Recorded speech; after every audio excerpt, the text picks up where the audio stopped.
So GTA 6 is set in Leonida, a fictional Florida. And Florida isn't just near water. Florida is water. Swamps, coastlines, the Keys, and open ocean. And for that reason, Rockstar knows they can't treat it the same way again. So in this video I'm going through everything we actually know about water in GTA 6. What's confirmed, what's backed by patents, what the trailers showed us, and why there might be an entire second map hiding underneath the surface. Let's get into it. So in GTA 5, the ocean was basically just a good looking wall to keep you inside the map borders.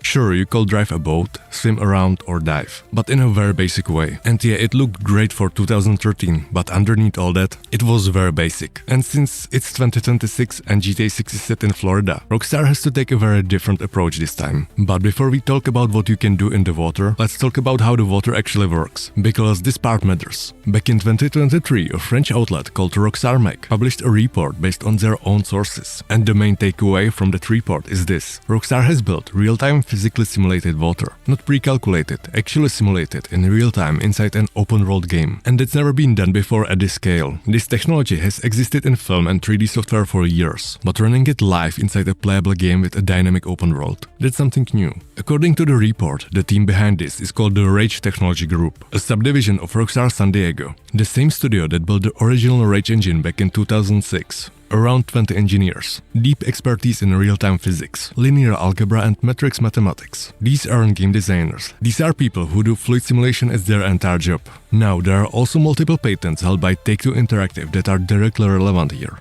The first was granted in 2019. This one is specifically about making large bodies of water look realistic from any angle or distance. Wave-height mechanics, volumetric shadows under the surface, and reflections. The kind of technology that makes an ocean look like an actual ocean. The second was granted in 2020. It covers simulation of small-scale fluids, sweat, tears, blood and rain. If you've seen the trailer footage and noticed the sweat on Jason's back, or the condensation forming only on the cold part of a bottle, that's exactly this patent at work. And the last one handles how falling water reacts to the world around it. Waterfalls hitting surfaces, water moving around a character's body, and all the splash effects. All three of these apply directly to what Rockstar needs to build the best water system we've ever seen in a game. Now this is the part most people haven't fully thought about it. GTA 6 is set in Florida, and real Florida has something that almost no open-world game has ever tried to replicate. A fully interactive underwater world full of cave systems, blue holes, shipwrecks, coral reefs, and places that go deeper than you would expect. Florida has one of the most complex underwater landscapes in the world. From trailer 1, the very first shot of the ocean already shows marine life beneath the surface.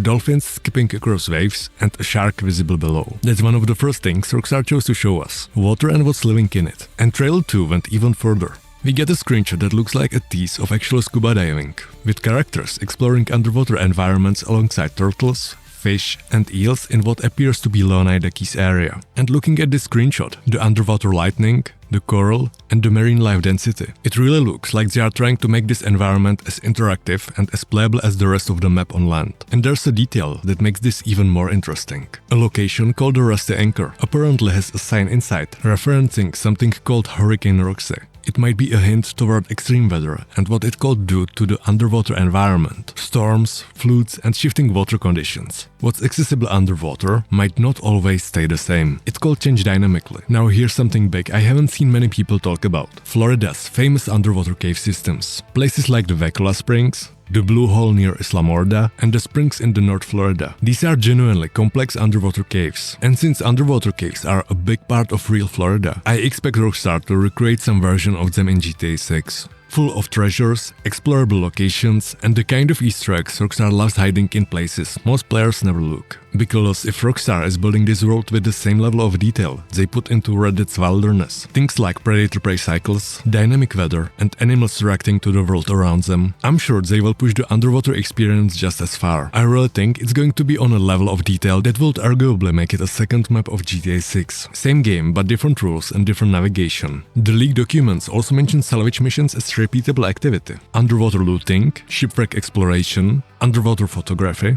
and treasure hunting tied specifically to dive points. That's a structured activity system built around the idea that there's something down there worth exploring.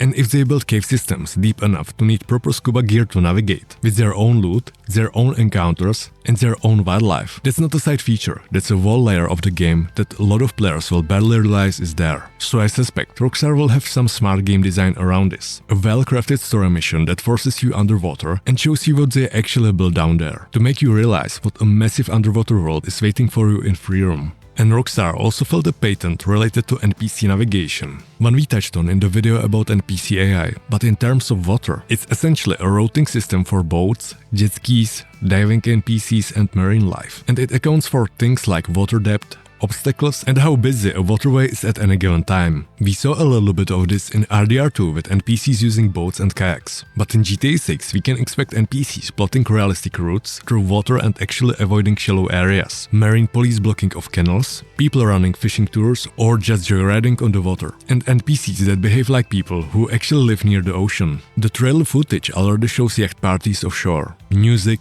NPCs dancing. And based on how Rockstar built RDR2's world, these are probably characters with their own schedules, reacting to time of day and weather in ways that are dynamic. For example, if it starts raining, people might move into the yacht's interior and keep the party going inside. There are also references in the leaked documents to scuba diver NPCs, some doing research, some salvaging, and some that might get in your way when you are down there. And according to the mapping project, there's an Aquarius research station located south of the Leonida Keys. So the ocean isn't just full of fish, it's full of people, and some of them won't want you there. So what can you actually do out there? Fishing is confirmed, but what's interesting is that it will probably work more like RDR2. What you catch depends on location, time of day, weather, and what you are using. And if you remember, RDR2 fish weren't just scripted objects you interacted with during fishing animations. You could actually use guns or dynamite too, so I'm sure Rockstar will take this much further in GTA 6, especially with the addition of a spear gun. Given the marine ecosystem they are building, multiple species, different habitats, different conditions, this definitely isn't just cast and wait. Jet skiing is confirmed from trailer.